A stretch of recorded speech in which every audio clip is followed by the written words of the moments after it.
Hi. Okay, so yesterday's video, I don't think people watched for the read aloud, particularly because it was really staticky, and I told you that, so it didn't sound very good.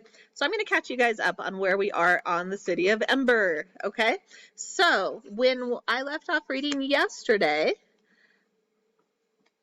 there were a couple of things happening. So number one, I don't know how much you remember, but Dune and Lena found the room that was down by the river underneath the path. So they climbed down on this little ladder that was hidden and found the key in the panel. So there was a metal panel, found the key, opened it up, found matches and candles. They didn't know what they were. They figured out how they worked. And then when they were able to light up the room further, found there was a boat. And then beyond that, there was a bigger room with like tons of boats because they didn't know how everybody was going to get out in one little boat. But there were tons of boats in there. So they were hoping to announce it on the next day during the singing. And right now, what has recently happened is Dune was at home. He went home, and there were some people, like the guards, who came and asked his neighbor where he was, and she covered for him and said he'd gone down to the dump area. And they seemed to be after him for spreading vicious rumors. Now, was he really spreading vicious rumors? He didn't understand what that was, and he knew that it was probably what they said about the mayor. And so now, if they were after Dune, he was afraid that they were after Lena too. So he went to go protect Lena and tell her. Okay, so that's where we are. It seemed she had barely closed her eyes when she felt Poppy's hard little heels banging against her shins. "Time get up, Poppy chirped. She got out of bed and dressed herself and Poppy. In the kitchen, Mrs. Murdo was mashing potatoes for breakfast. How lovely, Lena thought, to have breakfast cooked for her. To hear water bubbling in the pot, and to find a bowl and a spoon set out on a table, and vitamins lined up neatly beside a cup of beet tea. I could live here forever, Lena thought, before she remembered that in a day or two they would all be leaving. There was a sudden banging on the front door. Mrs. Murdo dried her hands and went to answer it, but before she'd taken 3 steps, the banging came in. I'm coming, Mrs. Murdo cried, and when she opened the door, there was Dune. His face was flushed and he was breathing hard. He had a bulging pillowcase slung over his shoulder. He looked past Mrs. Murdo to Lena. I have to talk to you, he said, right now, but... He threw a doubtful glance at Mrs. Murdo. Lena scrambled up from the table. In here, she said, towing him toward the blue-green room. When she had closed the door, Dune told her what had happened. They'll come for you too, he said. Any minute. We have to get out of here. We have to hide from them. Lena could hardly make sense of what he was saying. They were in trouble? Her legs went shaky at the knees. Hide, she said. Hide where? We could go to the school. No one would be there today. Or the library. It's almost always open, even on holidays. He hopped impatiently from foot to foot. But we have to go fast. We have to go now. They have signs up about us all over the city. Signs? Telling people to report us if they see us. Lena felt as if a swarm of insects was inside her head, buzzing so loudly she couldn't think. How long do we have to hide? All day? I don't know. We don't have time to think about it. Lena, they could be outside the door this minute. The urgency in his voice convinced her. On the way through the living room, she gave Poppy a quick kiss and called, Bye, Mrs. Murdo. We have some emergency work to do. If anyone comes asking for me, say I'll be back later. They were down the stairs before Mrs. Murdo could ask any questions. Once in the street, they ran. Where to? Lena said. The school, Dune answered. They took Greystone Street, staying within the shadows as much as they could. As they passed the shoe shop, Lena saw a white piece of paper stuck up in the window. She glanced at it, and her heart gave a wild jump. Her name and Dune's were written on it in big black letters. Here's what it said. Dune Harrow and Lena Mayfleet, wanted for spreading vicious rumors. If you see them, report to Mayor's Chief Guard. Believe nothing they say. Reward. She snatched the poster off the window, crumpled it up, and tossed it into the nearest trash can. In the next block, she tore down 2 more, and Dune ripped one off of a lamppost. But there were too many to get them all, and they didn't have time to waste. They ran faster. On this holiday, people slept late, and because the stores were closed, the streets were nearly empty. Still, they took a long route all the way out by the beehives to avoid Spark Swallow Square, where a few people might be standing around and talking. They ran past the greenhouses and up Deadlock Street. As they crossed Night Street, Lena glanced to her left. 2 blocks away, a couple of guards were crossing the Green Gate Square. She tapped Dune's shoulder and pointed. He saw, and they ran faster. Had they been noticed? Lena thought not. They would have heard a shout if the guards had seen them.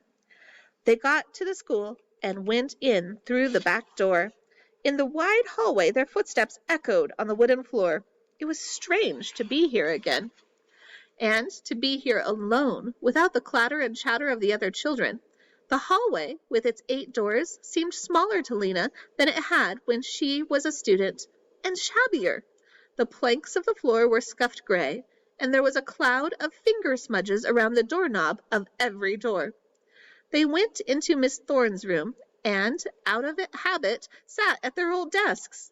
"I don't think they'll look for us here," said Dune. "If they do, we can crawl into the paper cabinet." He set his pack down next to him on the floor. For a while, they just sat there, getting their breath back.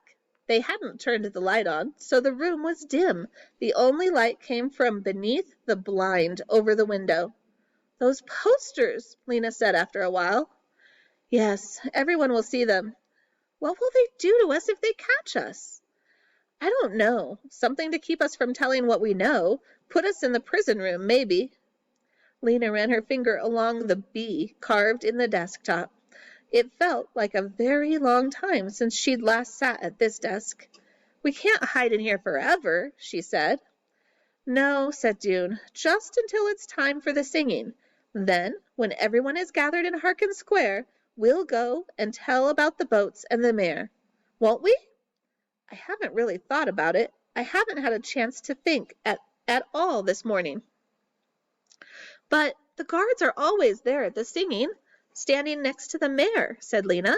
"They'd grab us as soon as we opened our mouths." Dune's eyebrows came together in a dark line. "You're right. So what will we do?" It was like finding yourself on a dead-end street, Lena thought. There was no way out. She stared blankly at the things that had once been her daily companions: the teacher's desk, the stacks of paper, the book of the City of Ember on its special shelf. The old words ran through her head. "There is no place but Ember. Ember is the only light in the dark world." She knew now that this wasn't true. There was someplace else, the place where the boats would take them. As if Dune read her thoughts, he looked up. "We could go." "Go where?" she said, though she knew right away what he meant. "Wherever the river leads," he said. He gestured to the pillowcase sack. "I packed up my bag this morning. I'm all ready. I'm sure I have enough for you, too." Lena felt her heart shrink a little. "Go by ourselves?" she said, "without telling anyone?" "We will tell them." Dune was on his feet now. He went to the cabinet and got a sheet of paper. "We'll write a note explaining everything. A note to someone we trust. Someone who will believe us." "But I can't just leave," said Lena. "How could I leave Poppy and not even say goodbye to her? Not know where I'm going or if I'm ever coming back? How could you go without saying goodbye to your father?" Excuse me. "Because," said Dune, "once they find the boats, the rest of Ember will follow us. It's not as if we're leaving them forever." He strode across the room and rummaged in Miss Thorne's desk. "Who shall we write the message to?" Lena wasn't sure about this idea, but she couldn't, at the moment, think of a better one. So she said, "We could write it to Clary. She's seen the instructions. She'll believe what we say. And she lives close by, just up in Toric Square." "Okay," said Dune. He pulled a pencil from the desk drawer. "Really," he said, This is a perfect idea. We can get away from the guards and leave our message behind us. And we can be the first ones to arrive in the new city. We should be the first because we discovered the way. Well, that's true, Lena thought for a minute. How long do you think it will take before the rest of them find the boats and come? It's a lot of people to get organized. She numbered on her fingers the things that would have to happen. Clary will have to get the head of the pipeworks to go down with her and find the boats. Then she'll have to make the announcement to the city. Then everyone in Ember will have to pack up their things, troop down to the river, get all the boats out of the big room, and load themselves in. It could be a big mess, Dune. Poppy will need me. She pictured frenzied crowds of people, and Poppy, tiny and lost among them. Poppy has Mrs. Murdo, said Dune. She'll be fine, really. Mrs. Murdo is very organized. It was true. The thought of taking Poppy with her on the river, which had darted into Lena's mind, darted out again. I'm only being selfish, she thought, to want to have her with me. It's too dangerous to take her. Mrs. Murdo will bring her in a day or two. This seemed the most sensible plan, though it made her sad that it cast a shadow over the thrill of going to the new city. What if something goes wrong? She said. Nothing will go wrong. It's a good plan, Lena. We'll be there ahead of everyone else. We can welcome them when they come. We can show them around. Dune was bursting with eagerness. His eyes shone, and he jiggled up and down. Well, all right, Lena said. Let's write our message then. Dune wrote for a long time. When he was finished, he showed what he'd written to Lena. He'd explained how to find the rock with the E, how to go down to the boat room, and even how to use the candles. It's good, she said. Now we have to deliver it. She paused a moment to see if she had any courage inside her. She found that she did, along with sadness and fear and excitement. I'll deliver it, she said. I'm the messenger after all. I know back ways to go, where no one will see me. An idea struck her. Dune, maybe Clary will be home. Maybe she would keep us safe and help us tell what we know, and we won't have to leave right now. Dune quickly shook his head. I doubt it, he said. She's probably with her singing group getting ready. You'll just have to leave the note under her door. Lena could tell from his tone of voice that Dune didn't really want Clary to be home. She supposed he had his heart set on their going down the river by themselves. Dune glanced up at the clock on the schoolroom wall. It's a little after 2, he said. The singing begins at 3. After that, everyone will be in Harkin Square and the streets will be empty. I think we can get to the pipeworks safely then. Why don't we leave about 3:15? Do you still have the key?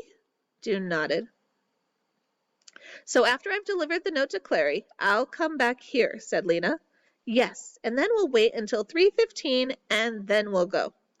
Lena got up from the cramped desk and went to the window. She moved the blind a little and peered out. There was no one on the street.